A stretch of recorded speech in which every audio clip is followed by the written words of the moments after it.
नमस्ते बच्चों, किशोरी क्लासेस में आपका स्वागत है। मैं शिप्रा श्रीवास्तव आज आप लोग को पढ़ाने जा रही हूँ सुनहरी धूप, कक्षा 2 और पाठ का नाम है आसमान गिरा। यह हमारा तीसरा पाठ है। तो चलिए बच्चों, हम पढ़ना स्टार्ट करते हैं। एक दिन छोटा चूजा आम के पेड़ के नीचे लेटा हुआ था। चूजा यानी मुर्गी का बच्चा। तभी आसमान में कुछ बादल घिर आए। तेज हवा चलने लगी, बिजली कड़की और उसी के साथ चूजे के सिर पर कुछ गिरा।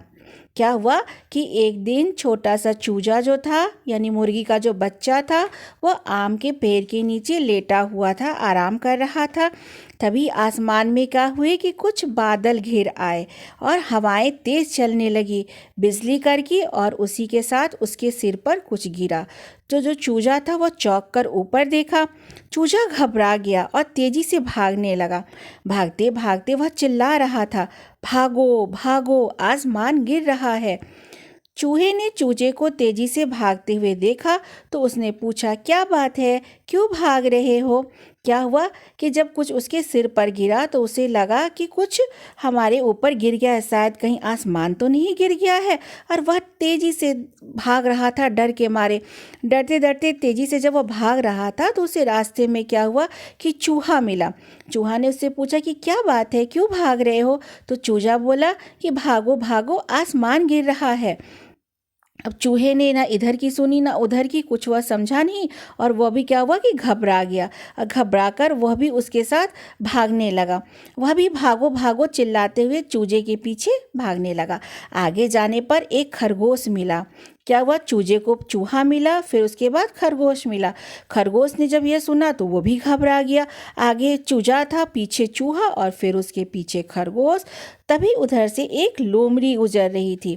उन्होंने उसे भागते हुए देखा तो पूछा, क्या हुआ मित्रों? क्योंकि ये सब उसके दोस्त थे, क्यों भाग रहे हो? खरगोश बोला, भागो भागो, आसमान गिर रहा है, जान बचा कर भागो। लोमड़ी यह सुनकर घबरा गई और वह भी उन तीनों के पीछे भागने लगी। कौन तीन? चूजा, चूहा और खरगोश। अब चारों चिल्लाते हुए भाग रहे थे। तभी उधर से एक हाथी गुजरा। हाथी ने देखा कि चूहा, चूजा, खरगोश और लोमड़ी चारों तेजी से भाग रहे हैं। उन्हें भागते देखकर हाथी भी घबरा गया। वह भी चारों के पीछे पीछे भागने लगा। भागते भागते एक गुफा के सामने शेर मिला। गुफा का अर्थ होता है बच्चों शेर के रहने का स्थान। उसने पूछा, क्या हुआ, कहाँ भागे जा रहे हो? चूजा बोला, महाराज, आसमान टूटकर गिर रहा है, मेरे ऊपर भी एक टुकड़ा आकर गिरा। शेर हैरानी से कहा, क्या कभी आसमान भी गिरता है? फिर उसने चारों की तरफ देखकर पूछा, क्यों, और किसी ने आसमान को गिरते हुए देखा है? चूहा, खरगोश, लोमड़ी व हाथी ने ना में सिर हिलाया, यानी ना नहीं का उन्होंने अपना साइन दिखाया। चूजा बोला, पर मेरे सिर पर आसमान का एक टुकड़ा टूटकर गिरा था। शेर ने कहा, अच्छा, हमें वहाँ ले चलो, मैं वह टुकड़ा देखना चाहता हूँ। शेर जंगल का राजा था, इसलिए वह नहीं डर रहा था। चूहे के साथ सब आम के पेड़ के नीचे पहुँचे। वहाँ केवल एक आम ही पड़ा था। उसे देखकर शेर जोर से हंसा और बोला, वह आसमान नहीं था, वह यही आम था। फिर शेर ने उन्हें डांटते हुए कहा, तुम लोगों ने भी बिना देखे मान लिया कि आसमान गिर रहा है। अब पांचों पशु मुंह लटकाए खड़े थे।